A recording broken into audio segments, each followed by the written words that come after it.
Assalamualaikum warahmatullahi wabarakatuh. Alhamdulillah kita masih bisa bertemu lagi di pertemuan yang ketiga, yaitu membahas tentang gerak satu dimensi. Ya, pembahasan kita pada hari ini yaitu kita masuk ke dalam bab 2, yaitu kita membahas gerak satu dimensi. Di mana gerak satu dimensi ini atau merupakan yang disebut dengan kinematika, gitu ya. Nah, karena kinematika ini adalah suatu cabang dari fisika, gitu ya. Suatu cabang dari mekanika, di mana mekanika ini termasuk juga cabang dari fisika yang mempelajari tentang suatu benda dalam ukuran makroskopik. Nah, untuk yang kinematika ini yaitu cabang dari mekanika yang mempelajari tentang gerak. Jadi kita di sini khusus membahas tentang gerak.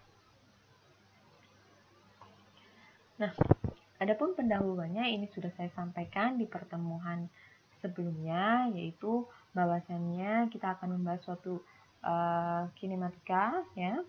Itu ada apa saja untuk menjadi pengantar, yaitu suatu benda dikatakan bergerak bila kedudukannya selalu berubah terhadap acuan. Gitu. Jadi benda dikatakan bergerak itu ketika kedudukannya atau posisinya itu selalu berubah terhadap titik acuannya. Sementara ilmu yang mempelajari tentang gerak tanpa mempersoalkan penyebab gerak itu terjadi disebut kinematika. Untuk menghindari terjadinya kerumitan gerakan benda, dapat didekati dengan analogi gerak partikel atau benda titik. Gitu. Nah, di mana gerak satu dimensi yang disebut pada pembelajaran hari ini yaitu disebut juga sebagai gerak lurus. Nah, apa saja gerak lurus nanti akan kita bahas seperti itu.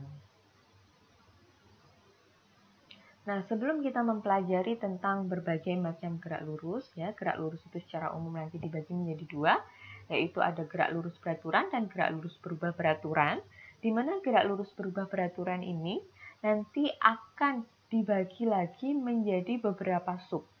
Gitu. Yang jelas titik poinnya itu ada di GLBB. Ya, tiga rumus dasar di GLBB ini nanti bisa dijabarkan menjadi persamaan-persamaan yang lain. Seperti itu. Jadi, sebelum itu kita pelajari tentang posisi, kecepatan, dan kelajuan. Apa sih posisi itu? Posisi adalah letak suatu partikel jika ditinjau dari suatu titik referensi yang dapat dipandang sebagai pusat koordinat. Ya, jadi yang dikatakan posisi itu letaknya suatu partikel atau letak objek, ya, dari suatu titik referensi atau titik acuan. Gitu. Itu yang disebut dengan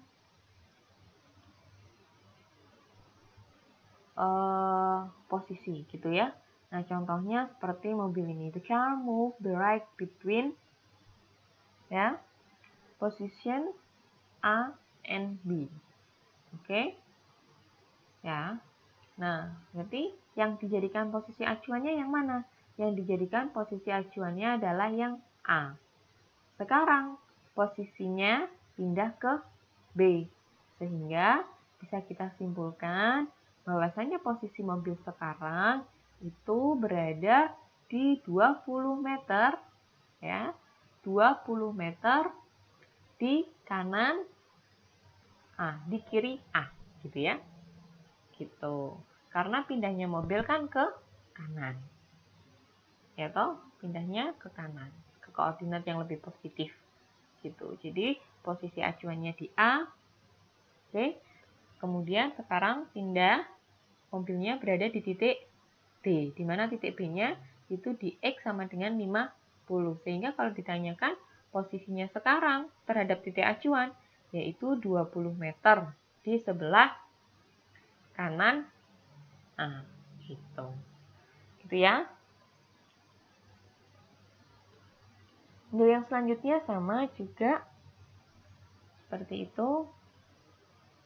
Nah, ini adalah grafiknya ya, teman-teman. Ini adalah grafiknya. Jadi ini grafik hubungan antara jarak dan waktu yang ditempuh. Gitu. Jadi jarak yang ditempuh posisinya dari 30, kemudian dia ke 50, ya. Setelah itu turun ya ke 40, terus kemudian 0, min 40 dan min 60. Akhirnya grafik yang terbentuk ini seperti ini ya. Gitu. Dia naik dulu, ada di titik puncak, kemudian landai. Ya, ini turun. Seperti itu. Nah, ini bagaimana untuk mencari total jaraknya? Bisa menggunakan Pythagoras. Ada hubungan antara delta T dan delta X. Gitu. Jadi perpindahan posisinya dari A ke B. Seberapa jauh. Seperti itu. Nah, ini ada perpindahan atau yang dikatakan dengan vektor. Gitu. Ya, perpindahan itu merupakan bukan dikatakan sebagai vektor, salah tadi saya. Perpindahan ya, itu merupakan suatu besaran vektor. Ya, di mana perpindahan itu perubahan kedudukan benda dalam selang waktu tertentu dan bergantung pada sistem koordinatnya. Gitu. Perubahan kedudukan benda dalam selang waktu tertentu. Ya, ingat, perubahan kedudukan. Jadi, benda itu dikatakan berpindah kalau kedudukannya dia berpindah dalam selang waktu tertentu.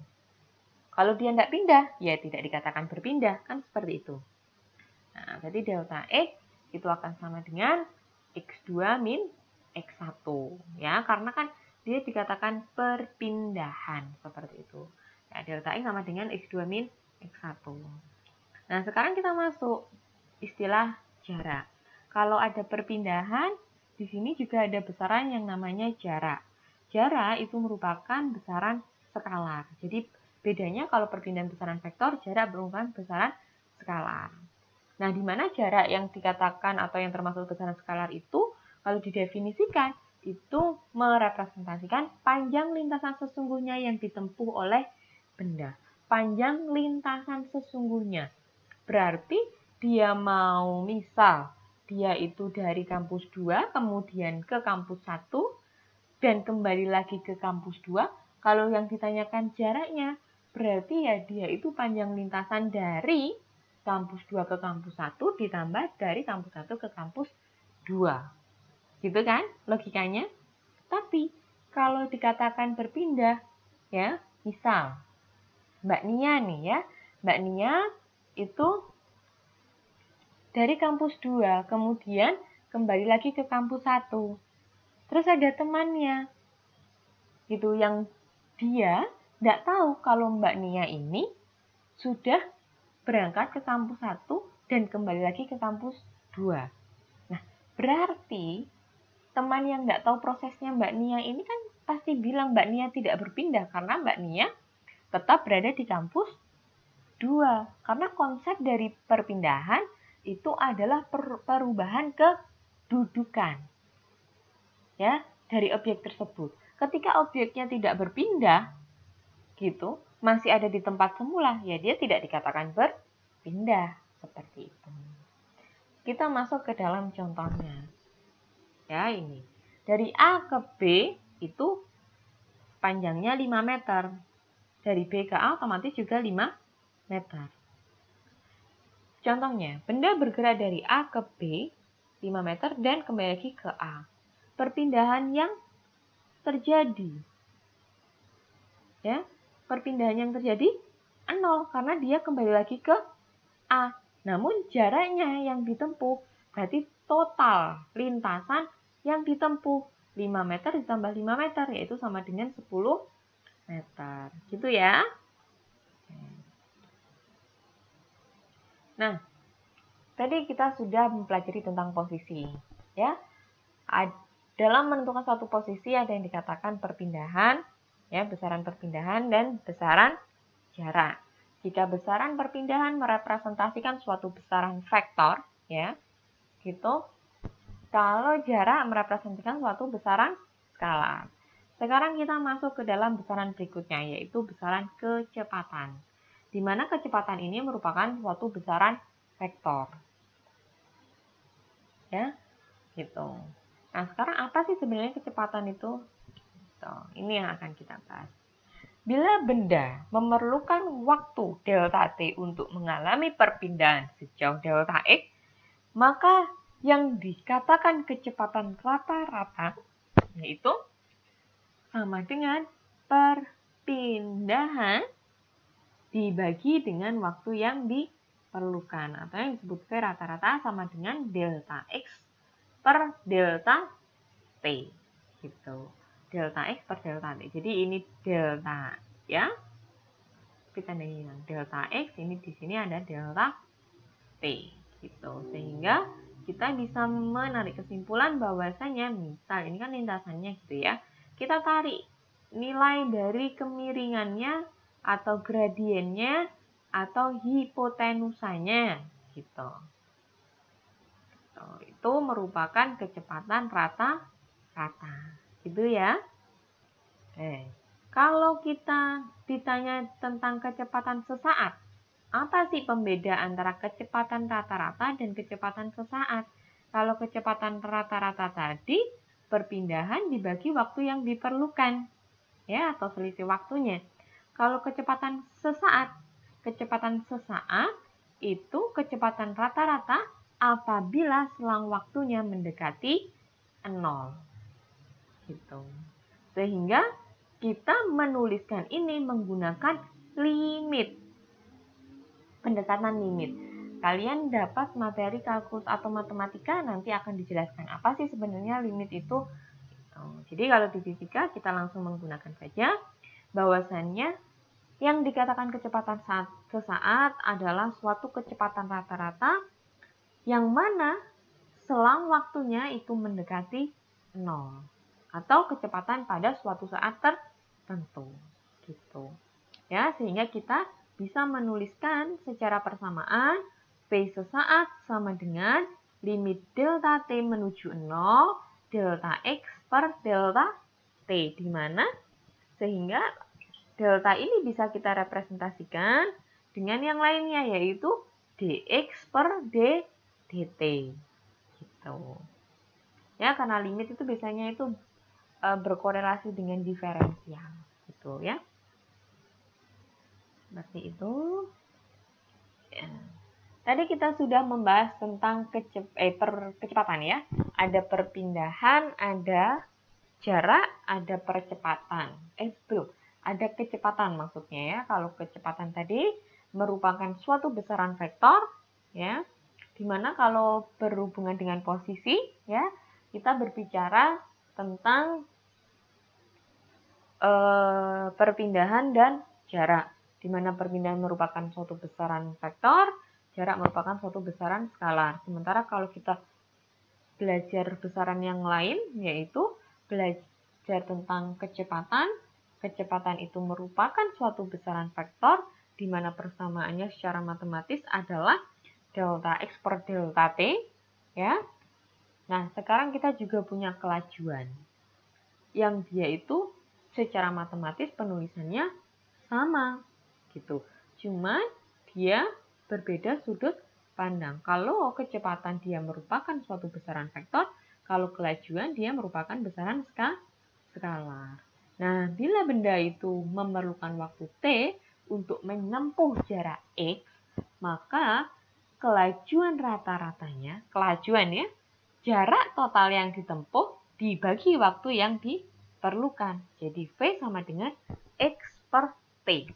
Nah, ini pembedanya.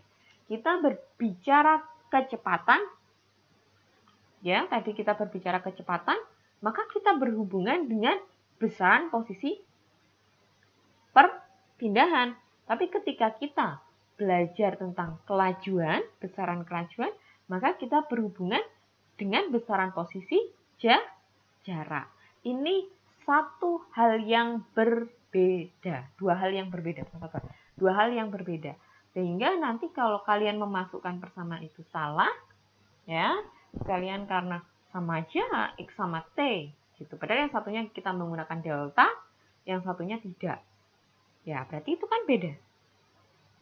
Oke? Kalau yang kecepatan kita menggunakan selang. Ya, delta X per delta T. Perpindahannya dibagi selang waktunya. Kalau kita berbicara tentang kelajuan, kita ya menjelaskan tentang jarak total yang ditempuh dibagi dengan waktu yang diperlukan. Waktu yang diperlukan untuk menempuh jarak tersebut. Bukan selang waktunya ya. Gitu. Nah, sehingga secara matematis kita bisa tuliskan V sama dengan X per T. Nah, ini dua hal yang berbeda ya. Tapi dia sama sebenarnya. Cuman dia karena dia merupakan besaran yang berbeda, itu satu besaran vektor, satu besaran skalar, sehingga secara matematis juga berbeda. Fisiknya juga berbeda. Gitu. Kita sudah belajar posisi, kecepatan, maka kita lanjut lagi masuk ke dalam besaran ketiga, yaitu tentang percepatan. Apa sih percepatan? Nah, percepatan ternyata juga ada percepatan rata-rata dan percepatan sesaat. Nah, percepatan rata-rata itu merupakan perubahan kecepatan persatuan waktu. Nah, kalau dikatakan percepatan rata-rata itu merupakan perubahan kecepatan persatuan waktu, A rata-rata sama dengan delta V per delta T, kan perubahan kecepatan loh ya. Oke, perubahan kecepatan berarti delta V per satuan waktu per delta T. Kalau percepatan sesaat itu merupakan perubahan kecepatan pada suatu saat tertentu atau percepatan rata-rata apabila selang waktunya mendekati 0. Nah, sehingga kita bisa merepresentasikan dengan limit untuk menulis persamaannya, yaitu A sama dengan limit delta T menuju 0 delta V per delta T. Ya, limit bisa direpresentasikan dengan diferensial atau D kecil. Sehingga secara matematis bisa kita tuliskan A sama dengan dV per dt. dV per dt atau bisa kita sebut dengan turunan kedua dari perpindahan dibagi dengan dt kuadrat. Gitu ya. Nah, nanti turunan juga akan dijelaskan di matematika. Tapi nanti di fisika akan diberikan contoh. Seperti itu ya. Oke, kita lanjutkan. Nah, sekarang kita masuk ke dalam gerak lurus beraturan. Kalau kita tadi sudah mempelajari tentang apa saja sih besaran yang harus kita pahami ketika kita mempelajari kinematika, ternyata ada besaran posisi, ya. Di mana posisi kita kenal dengan istilah perpindahan dan jarak. Kalau kemudian ada besaran kecepatan dan kelajuan. Kalau kecepatan dia merupakan besaran vektor, kalau kelajuan dia merupakan besaran skalar. Kecepatan ya, itu ada kecepatan rata-rata dan kecepatan sesaat. Kemudian besaran yang ketiga berikutnya adalah percepatan. Di mana percepatan ini dia berhubungan dengan kecepatan ya. Berhubungan dengan kecepatan bukan kelajuan. Itu yang harus dipahami seperti itu. Oke, teman-teman mahasiswa. Kemudian kita lanjutkan, kalau kita sudah mempelajari, memahami tentang besaran tersebut, maka kita masuk ke dalam gerak lurus. Bu Yua tadi sudah menjelaskan bahwasannya gerak lurus itu dibagi menjadi dua. Ada gerak lurus beraturan, ada gerak lurus berubah beraturan. Yang dikatakan gerak lurus beraturan, ya, berarti suatu objek itu bergerak dengan lintasan lurus yang gerakannya itu beraturan. Nah, kalau suatu gerak itu beraturan, ya, berarti apa yang bisa dikontrol di situ? Yang bisa dikontrol adalah kecepatan yang tetap. Sehingga bisa kita katakan kalau suatu benda dikatakan dia bergerak lurus beraturan, maka yang menjadi syarat adalah V-nya. Kecepatannya tetap. Ya, V-nya konstan. Sehingga kita bisa menuliskan secara grafik, ya. Secara grafik bahwasannya hubungan V dan T kan kecepatan konstan. Waktu yang diperlukan untuk menempuh perjalanan dari kota A ke kota B, ya, dengan gerak lurus beraturan. Berarti kalau gerak lurus beraturan, waktunya misal 1 jam, 2 jam, dia V-nya akan tetap saja, tidak akan mengalami perubahan. Sehingga grafiknya akan seperti ini. Gitu ya, untuk teman-teman mahasiswa. Sehingga Ya, nanti kalau ditanya bisa kita menjelaskan. Sekarang kita masuk ke dalam posisi. Di dalam posisi, ya, untuk menentukan suatu posisi atau persamaan posisi pada GLB, yaitu untuk grafik X dan T.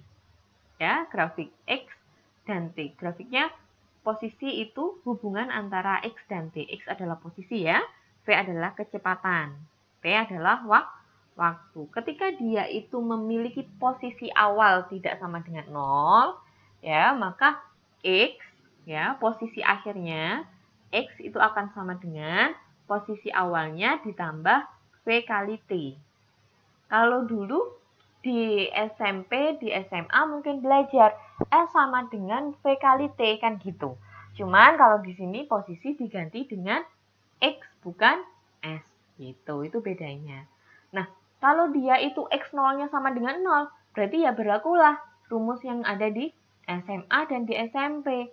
Bahwasanya S sama dengan V kali T. Sekarang S-nya dirubah menjadi X. Akan tetapi, kalau dia posisinya tidak pada X sama dengan 0, maka akan ada nilai posisi awal. Entah itu di 10 meter, entah itu di 20 meter. Sehingga posisi awal itu harus ditambahkan dengan posisi akhir yang dihitung. Itu merupakan posisi total yang ditempuh. Seperti itu. Nah, yang perlu dijadikan catatan, ketika suatu benda mengalami atau memiliki kecepatan yang tetap, dia akan memiliki nilai percepatan sama dengan 0. Kenapa? Karena tadi percepatan adalah dv per dt, turunan dari kecepatan terhadap waktu. Kalau kecepatannya itu merupakan tetap, berarti merupakan suatu bilangan konstanta. Misal, kecepatannya 8 meter per second, sehingga 8 meter per second itu kalau diturunkan terhadap waktu akan bernilai 0. Konsepnya, suatu bilangan yang atau suatu konstanta yang diturunkan terhadap waktu, dia akan bernilai 0. Gitu ya. Nah, nanti matematikanya lebih dipelajari lagi dan kita akan melakukan diskusi setelah kalian melihat materi yang saya sampaikan. Seperti itu. Nah, kemudian kita masuk ke dalam gerak lurus berubah beraturan. Gitu. Nah, gerak lurus berubah beraturan, ya. Ini apa sih? Apa pembedanya dari gerak lurus beraturan? Itu dulu. Jadi, gerak lurus itu dibagi menjadi dua. Ada gerak lurus, ada gerak lurus. Ada gerak lurus beraturan, ada gerak lurus berubah beraturan. Ya, dia bergerak pada lintasan yang lurus, nah, dan mengalami perubahan. Namun, perubahan ini teratur. Ya, misal perubahan yang dilakukan adalah 20 meter, ya.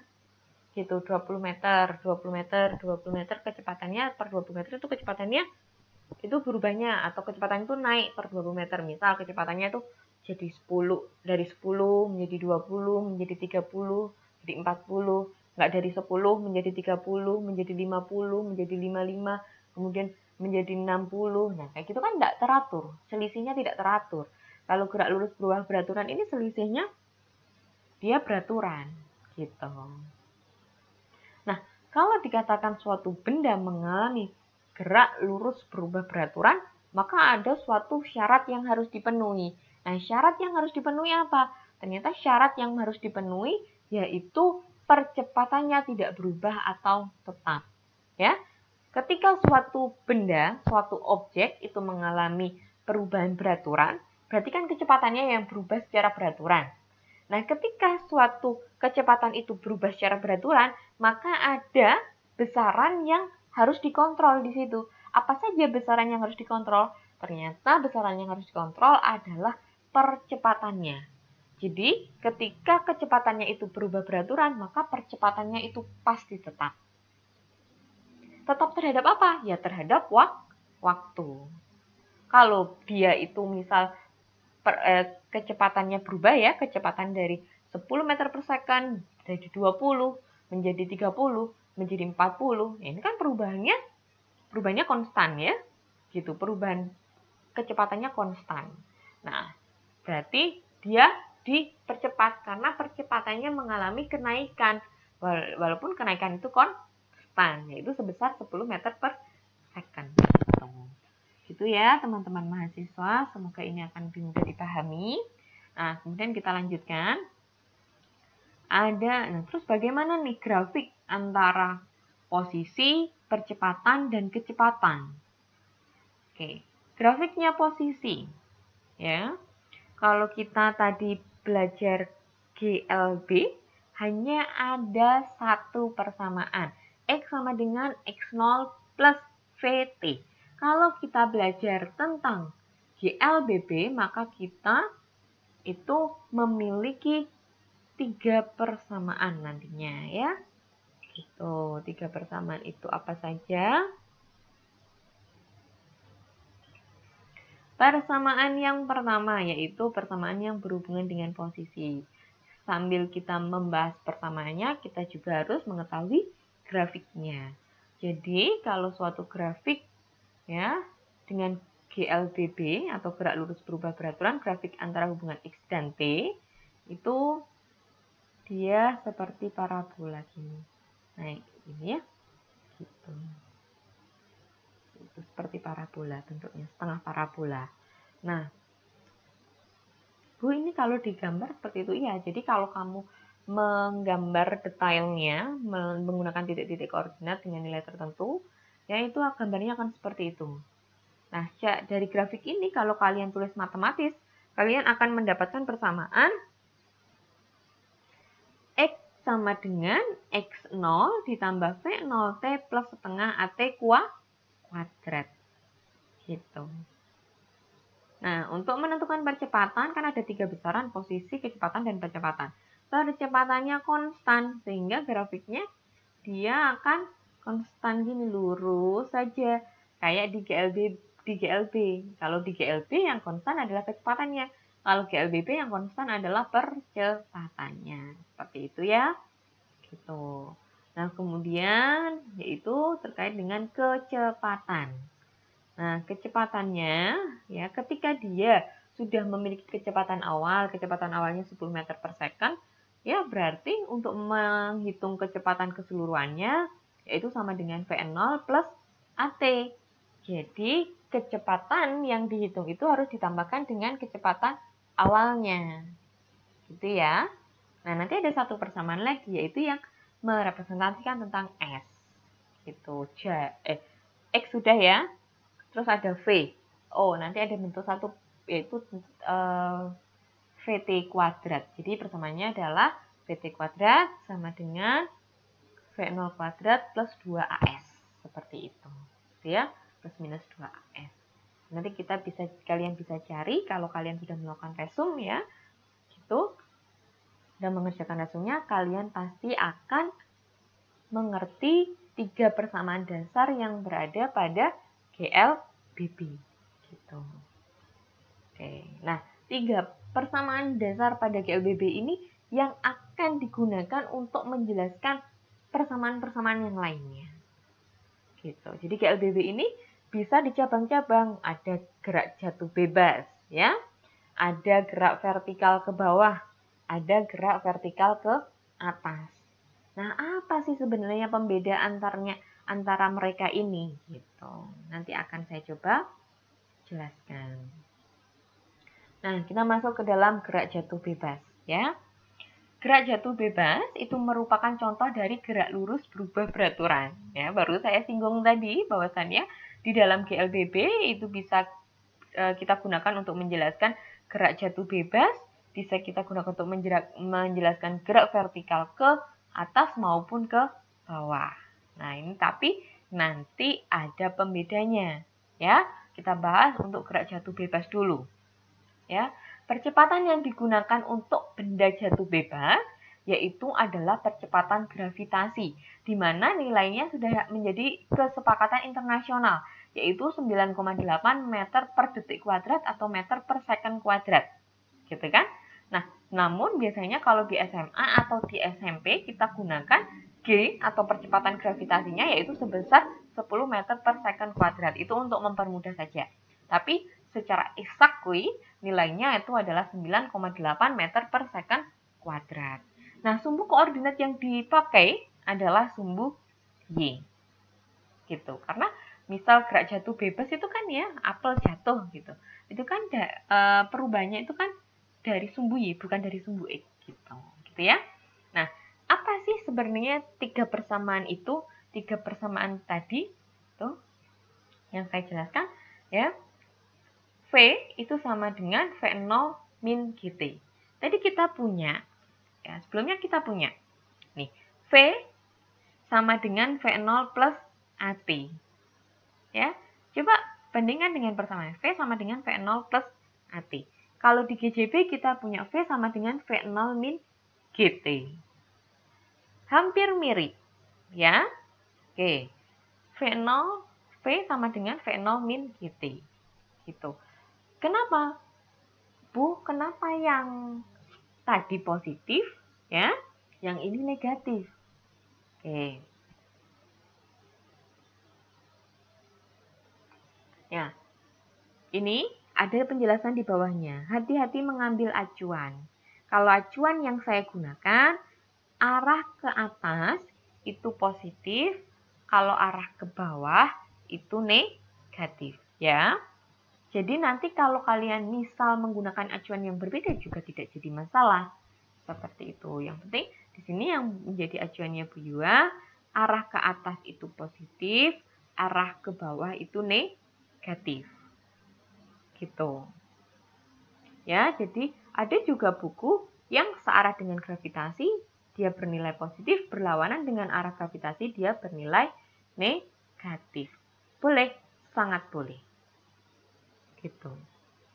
Ya, kalau kita menggunakan acuan ini, arah ke atas positif, arah ke bawah negatif, maka kita gunakan acuan koordinat kartesius. Sumbu Y semakin ke atas semakin positif, sumbu Y semakin ke bawah semakin negatif. Seperti itu ya. Semoga teman-teman mahasiswa lebih mudah untuk memahami. Gitu. Sehingga sudah jelas kenapa kita menggunakan negatif. Nah, kalau tadi di sana kita menggunakan A yang disebut percepatannya itu kita gunakan simbol A. Di sini kalau gerak jatuh bebas kita menggunakan percepatan gravitasi yang sudah pakem nilainya. Sehingga ya percepatan gravitasinya itu sudah ada nilainya. Kita tidak bisa menulis A lagi. Kalau A itu kan umum. Nah, karena gerak jatuh bebas percepatan gravitasinya sudah ditentukan, maka kita gunakan simbol G. Sehingga V sama dengan V0 min G GT. Persamaan yang berikutnya adalah Y. Kalau di sini tadi X ya. Kalau di gerak jatuh bebas kita gunakan Y. Kenapa? Karena sumbu koordinat yang kita pakai kan sumbu Y. Sehingga untuk menentukan jaraknya yaitu menggunakan Y. Y sama dengan Y0 plus V0T min setengah GT kuadrat. Sama seperti tadi ini kan. Y0 ya, V0T plus setengah AT kuadrat. Hanya kita ganti simbol saja gitu ya. Jadi ini negatif dari mana? Negatif ya dari sini. Arahnya ke bawah. Gitu.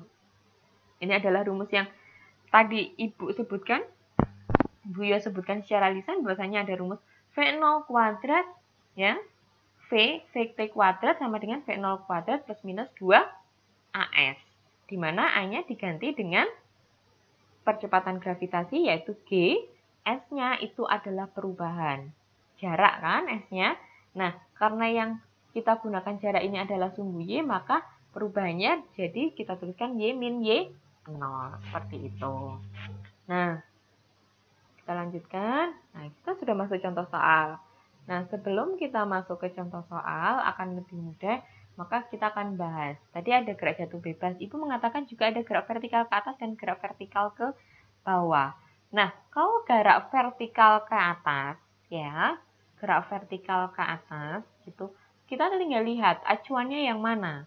Kalau kita gunakan acuan yang menggunakan sumbu koordinat, gerakan ke atas, ya, gerakan ke atas berarti dia akan bernilai positif. Sehingga gerak vertikal ke atas, ya, itu akan bernilai positif.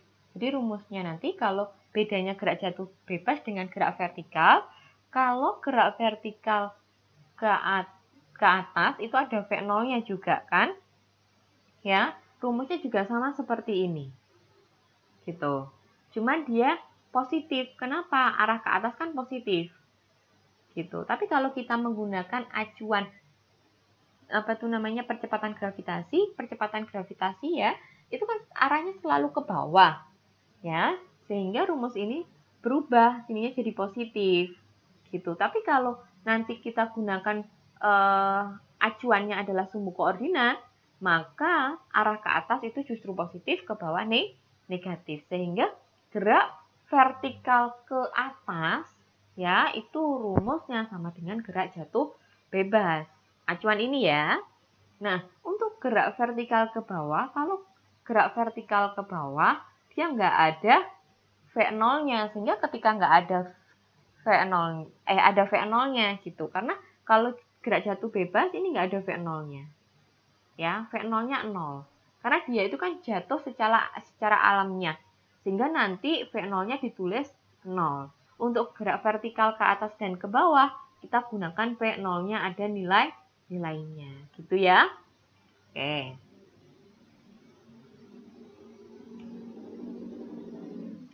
Contoh soal. Sebuah mobil bergerak dengan kecepatan 27 km per jam. Kemudian mobil dipercepat dengan kecepatan 20 meter per second kuadrat. Hitunglah kecepatan mobil dan jarak yang ditempuhnya selama 5 detik setelah percepatan tersebut. Sebuah mobil bergerak dengan kecepatan 27 km per jam. Lihat, 27 km per jam. Nah, sementara percepatan ini satuannya adalah 2 meter per second kuadrat.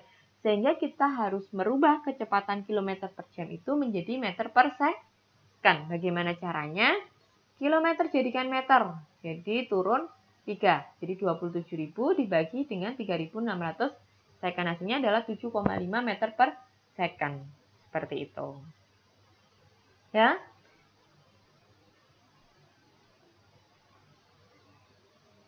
Oke. X0-nya 0 karena tidak diketahui di situ. Percepatannya berapa? Percepatannya adalah 2 meter per second kuadrat. Waktu yang digunakan untuk menempuh selama 5 detik. Berarti T sama dengan 5 second.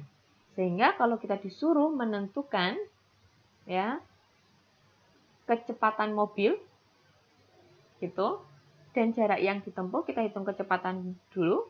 Kita gunakan ini. T sama dengan V0 plus AT.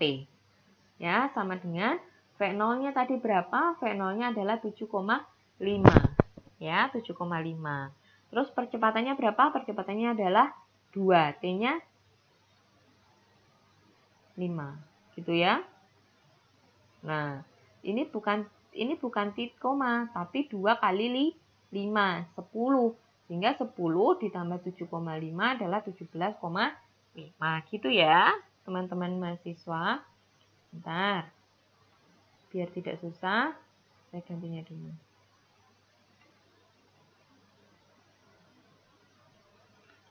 Saya salah. Yes, gitu ya.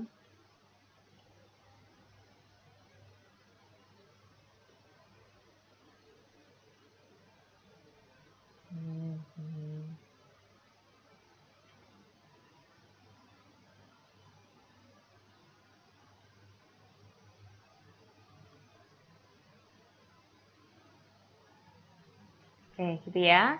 Kemudian jarak yang ditempuh mobil. Jarak yang ditempuh mobil yaitu X sama dengan X0 plus V0T plus setengah T kuadrat. Kalau dia percepatannya itu positif, maka di sini positif ya. Tapi nanti kalau dia mengalami perlambatan, maka di sini negatif gitu. Nah, X0 sama dengan V0T plus setengah T kuadrat. Dimasukkan X0-nya berapa? Ada X0-nya? Tidak ada, berarti 0. V0T-nya berapa? Jadi V0. Ya. Jadi V0 ya. V0-nya itu tadi 7,5 dikali T-nya 5. Berarti 7,5 dikali 5 ditambah setengah dikali 2 dikali T kuadrat. 5 kuadrat. Hasilnya adalah 62,5 meter. Seperti itu. Gitu ya. Kan lebih mudah. Oke. Kemudian kita lanjutkan. Seorang pemain baseball melempar bola sepanjang sumbu Y dengan kecepatan awal 12 meter per second. berapa waktu yang dibutuhkan bola untuk mencapai ketinggian maksimum? Ya, ingat, ketinggian maksimum, waktu yang dibutuhkan untuk menempuh ketinggian maksimum, dan berapa ketinggian maksimum yang dapat dicapai bola tersebut. Gitu. Percepatan bola ketika meninggalkan pemain adalah meninggalkan pemain ya. Kan berarti kan dilempar ke atas. Kalau dilempar ke atas berarti gravitasinya negatif ya. Oke, kalau gravitasinya negatif,